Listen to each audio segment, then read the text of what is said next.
What if the fastest way to fix your blood sugar had nothing to do with cutting out carbohydrates? What if the real answer was actually about adding the right foods, not eliminating entire food groups? I know that goes against almost everything you've been told, but I've watched it happen with my own patients, hundreds of them, people who turn their numbers around in just days by making specific additions to what they were already eating, and not just for a few weeks. These people are still keeping their blood sugar low without medication, months and even years later. Today, I'm going to show you exactly how to use 10 specific foods to reverse insulin resistance at the cellular level, bring your numbers down quickly and naturally, and most importantly, keep them there. Stay with me because by the end of this video, you'll have a plan you can start using tonight. Before we get into the first food, do me a quick favor. If you want more videos that explain the why behind what's happening in your body instead of just handing you another prescription, hit subscribe and leave a comment below telling me what your morning fasting number was this week. I read every one of them, and what this audience shares genuinely shapes what I cover next. Here is what almost never gets explained in a 12-minute office visit. High blood sugar almost always starts upstream with a hormone called insulin. Insulin is essentially a key. It unlocks the door on your cells so that glucose, the sugar circulating in your blood, can move out of your bloodstream and into the cells where it actually belongs.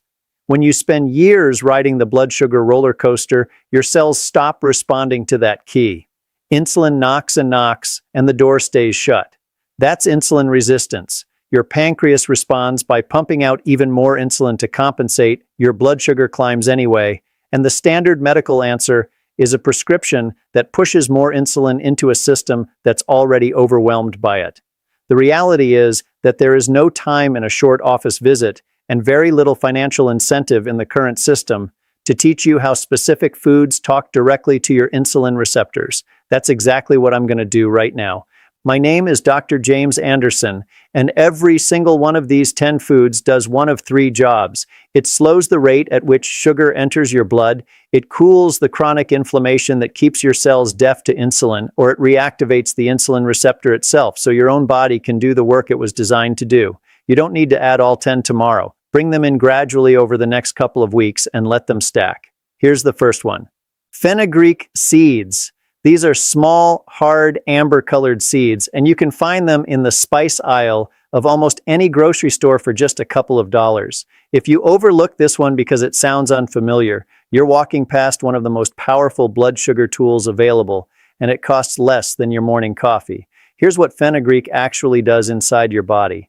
The seed is packed with a soluble fiber called galactomannan. When it reaches the water in your stomach, it swells into a thick, slow-moving gel. That gel physically slows how quickly your stomach empties carbohydrates into your small intestine. Slower emptying means sugar trickles into your blood instead of flooding it. No flood, no massive spike, no emergency dump of insulin. On top of that, fenugreek contains an amino acid that helps your pancreas release insulin more efficiently and supports your muscle cells in taking up glucose from the blood. I've watched fasting numbers come down within a week or two on this alone.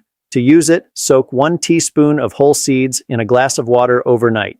In the morning, drink the water and eat the softened seeds before breakfast. If the slightly bitter taste is a problem, grind them and stir half a teaspoon into yogurt or sprinkle it over eggs. Start with a small amount and let your gut adjust over a few days, because this fiber is potent. The second food is cinnamon, and you almost certainly already have it in your kitchen, but the type you have matters more than most people realize, and most people have the wrong one. The cinnamon commonly sold in grocery stores is cassia cinnamon. It contains a compound called coumarin that can stress the liver when consumed daily in meaningful amounts. What you want instead is Ceylon cinnamon, sometimes labeled true cinnamon. It's milder, it's safe for daily use, and it's the one I recommend to my patients. What makes cinnamon work is a family of natural plant compounds called polyphenols that behave almost like insulin in the body. They help your insulin receptors grip glucose more effectively, and they slow how quickly your stomach empties after a meal. The effect is measurable. Research from a human nutrition program found that less than half a teaspoon a day meaningfully lowered fasting glucose in adults with type 2 diabetes. That's an easy win sitting in your spice rack right now. Use about 1/4 to 1/2 teaspoon of Ceylon cinnamon daily, stirred into oatmeal, coffee, or a smoothie. The key is to pair it with a carbohydrate-containing meal, because that's precisely when you want those receptors working harder and digestion slowing down. Third on the list is broccoli sprouts, and I need you to pay close attention here because this is the most underused food in this entire video. Not full-grown broccoli, the tiny 3-day-old sprouts. Treat them as the same thing and you miss almost all of the benefit. Broccoli sprouts are dense with a compound called sulforaphane, and the sprouts contain somewhere between 50 and 100 times more of it than a mature head of broccoli. Sulforaphane does something none of the other foods on this list do as directly. It goes to your liver and dials down what I call the overnight glucose factory. Your liver produces sugar while you sleep, and in insulin resistance, it produces far too much, which is exactly why so many people wake up with a high fasting number they can't explain despite having eaten nothing all night. A clinical study gave concentrated sulforaphane to people with type 2 diabetes and produced measurable reductions in fasting blood sugar, with the strongest effects in the people whose numbers were hardest to control. You can grow broccoli sprouts on your own kitchen counter in a jar for almost nothing, or find them in the produce section. A small handful, about a quarter cup, on a salad or sandwich most days is all you need. Don't cook them at high heat because it destroys the active compound. Eat them raw or barely warmed. Every food so far has done the same quiet, consistent work, slowing sugar down or waking the receptor back up, and we're only 3 in. The next foods are the ones that change the meals you're already eating. If someone in your family is dealing with their numbers too, share this video with them because this is the explanation nobody sat down and gave them. Number 4 is the avocado. Most people still think of it as a high-calorie fat to limit, and that fear is genuinely costing them. The fat in an avocado is monounsaturated fat, the same family as olive oil, and it is one of the most blood sugar-friendly things you can put on your plate. The reason comes down to basic physiology. The healthy fat and the fiber inside an avocado slow your entire meal down. When you add half an avocado to a plate of rice or toast, you're not removing the carbohydrate, you're putting a brake on how fast it converts into blood sugar. The glucose rises gently instead of spiking sharply. Over time, monounsaturated fat has also been shown to improve insulin sensitivity, meaning your cells begin responding to insulin more readily. In my experience, this is the easiest food on this list to turn into a lasting habit because it makes the meal more satisfying and eliminates the craving that sends people reaching for something an hour later. Half an avocado a day is a reasonable daily amount. Add it to your eggs in the morning, spread it on whole grain toast, or slice it into a salad that already contains a starch. Anywhere you have carbohydrates, avocado softens the blood sugar response. The 5th food is chia seeds, small, unassuming, and extraordinarily effective. If you've ever seen chia sit in liquid and transform into a pudding-like gel, you've already witnessed exactly what they do inside your stomach. Chia is one of the richest sources of soluble fiber available. When it meets the fluid in your digestive system, it forms that same thick gel we talked about with fenugreek. That gel wraps around the carbohydrates in your meal and slows their absorption dramatically. Sugar enters the blood slowly and steadily, rather than all at once, which means you avoid the spike and the crash that leaves you shaky, foggy, and hungry an hour after eating. Chia also contains a plant-based omega-3 fat that helps reduce the low-grade chronic inflammation underlying insulin resistance. Cool that inflammation, and the cells begin listening to insulin again. 1 to 2 tablespoons a day is enough. Stir them into yogurt, drop them in a glass of water with a squeeze of lemon, or blend them into a smoothie. Give it 10 minutes to gel before drinking, and make sure you're taking in plenty of water alongside, because all that fiber needs fluid to move properly through your system. Number 6 is fatty fish, and specifically salmon and mackerel. This one works differently from everything above it. It doesn't slow your meal down. It addresses the deeper reason your cells went deaf to insulin in the first place.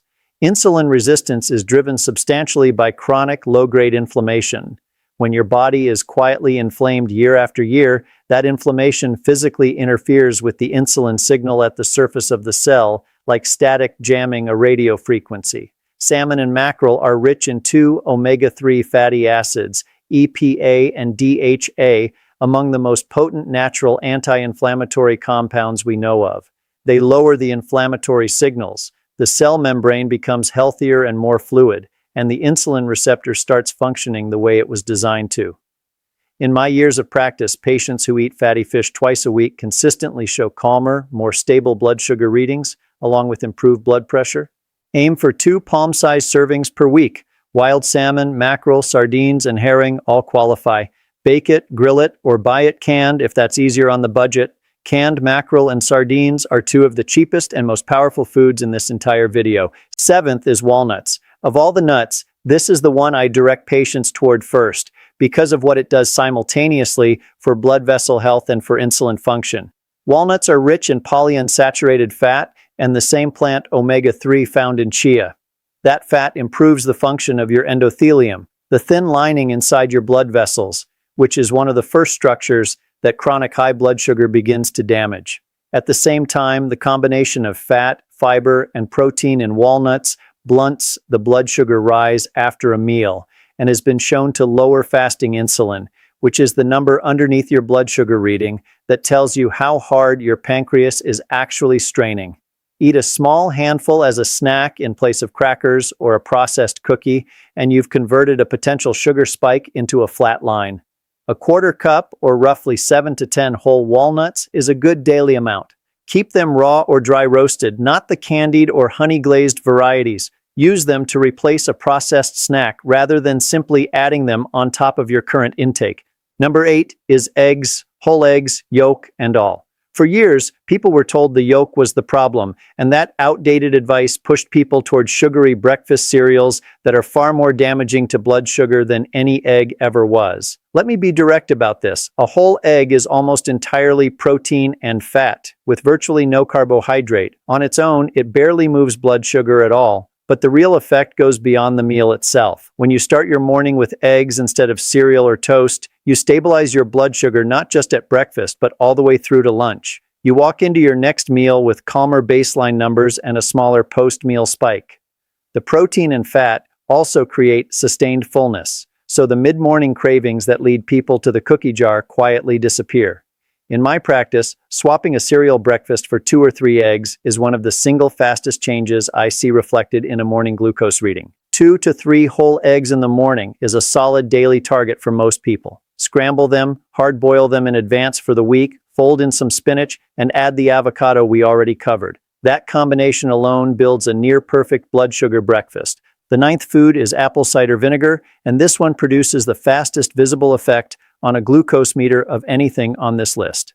If you have a meter at home, you can literally watch this one work after your next meal. The active ingredient is acetic acid. It does 2 things simultaneously. It slows your stomach from emptying, which means carbohydrates enter your bloodstream more gradually, and it helps your muscle cells pull glucose out of your blood and use it for fuel. The research behind this is solid.